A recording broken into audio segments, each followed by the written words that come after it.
Hunting a billion-dollar state-of-the-art stealth submarine usually requires a massive naval destroyer. Sweden uses a 50-foot speedboat. To understand why, you have to look at their backyard. The Baltic Sea is an exceptionally restrictive environment. With an average depth of just 55 meters, it is choked by thousands of rocky islands. This dense archipelago creates a claustrophobic underwater obstacle course, where navigation is highly treacherous for large vessels, and the water itself is actively hostile to sensors. The Baltic is the world's largest body of brackish water. Because how it's shaped, it has shifting layers of different temperatures and salt levels, which heavily disrupt sound waves.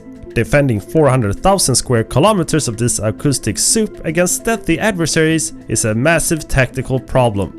In this specific environment, traditional deep water destroyers are effectively deaf sitting ducks.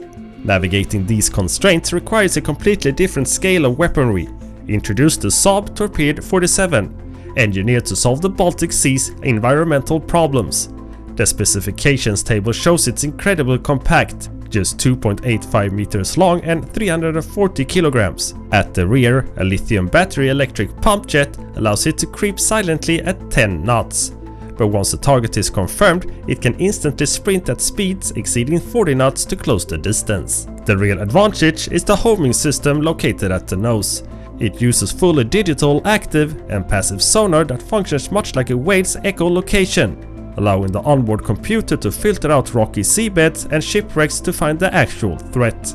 Operators can also control it directly.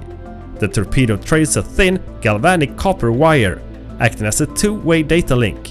A human operator can physically drive the weapon around underwater obstacles in real time. If that wire snaps or is cut, the torpedo immediately switches to an autonomous fire and forget pursuit mode based on its last known trajectory.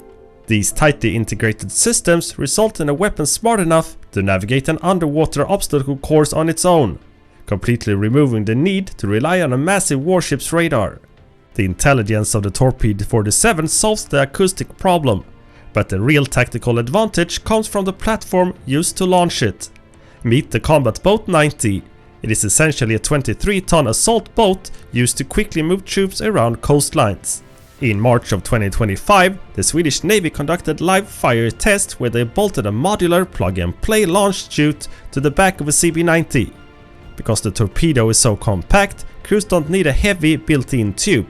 Instead, they simply slide the state-of-the-art weapon backward off the stern of the boat and into the water.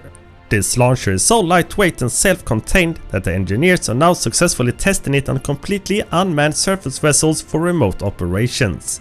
This modular flexibility turns any small patrol boat or drone into a deadly anti-submarine platform, shifting the math on naval engagement in littoral waters. Strategists call this concept distributed lethality.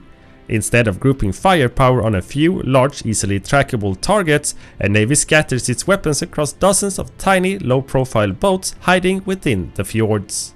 An invading fleet can no longer safely assume the waters are clear just because they tracked a handful of Swedish submarines. They have to treat every single hidden patrol boat and drone as a lethal sub-killing threat. The effectiveness of this doctrine has led other nations to adopt it. Finland has already integrated the weapon into their new Hamina-class corvettes to protect their own complex archipelagos. The ultimate test of the system is happening in an active conflict zone. The weapon was the centerpiece of Sweden's 7.1 billion kronor military aid package to Ukraine. By pairing 10 highly mobile CB-90s with these advanced underwater weapons, a nation operating with a highly constrained navy can effectively lock down contested coastlines against a much larger adversary. The Torped 47 shifts the balance of power towards decentralization. In a landscape defined by shallow island chains and acoustic shadows, a weapon specifically tuned to its environment turns every tiny boat into a credible threat to the largest warships. Which makes you question the Luleå-class ships. Is this really the right path forward for Sweden?